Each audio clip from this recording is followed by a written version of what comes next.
হুজুর জান্নাতের ভেতরে আবার শপিং মল থাকবে কেমনে? প্রশ্ন আসতে পারে না? সহিহ মুসলিমের বর্ণনা, ইন্না ফিল জান্নাতি লাসুকান, জান্নাতের ভেতরে বিশাল এক শপিং মল থাকবে। এটা বোধহয় আমাদের বসুন্ধরা শপিং কমপ্লেক্সের মতো হবে, যমুনা ফিউচার পার্ক। দুবাইতে যে একটা আছে বিশাল শপিং মল, মালয়েশিয়ার মিড ভ্যালি, এগুলোর মতো হবে মনে হয়। কত বিশাল যে শপিং মল হবে। সহিহ মুসলিমের বর্ণনা, প্রতি শুক্রবারে সব জায়গা থেকে বন বন করে মৌমাছির মতো জান্নাতীরা ওই শপিং মলে শপিং করতে আসবে। ইচ্ছে মতো দেদারসে পোশাক কিনবে, ইচ্ছে মতো শপিং করবে, টাকা দেয়া লাগবে না, ক্রেডিট কার্ড লাগবে না। সুবহানাল্লাহ পড়েন। ইচ্ছে মতো শপিং করবেন। দুনিয়াতে একটু কষ্ট করে হালাল উপার্জন করে খেয়ে যান।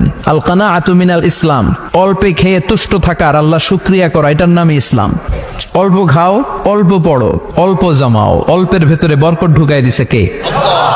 অনেকে দেখবেন অনেক খাই খাই নাই নাই করে, এটা যাদের স্বভাব তাদের কখনো বরকত হয় না। অল্প খাবেন, অল্প পড়বেন, আর হালালের সাথে সম্পর্ক করবেন। আল্লাহুম্মা কফিনি বিহালালিকা আন হারামিক ওয়া আগনিনি বিফাদলিকা আম্মান সিওয়াক। বিষ্ণুনবী দোয়া করতেন, আল্লাহ হালালকে আমার জন্য যথেষ্ট করেন, হারাম থেকে আমারে বাঁচিয়ে রাখেন। পড়েন আমিন। হালাল অল্প হলেও হালালে বরকত আছে না নাই? হারাম বেশি হলেও এটাতে কোনো বরকত নাই, ঠিক কিনা?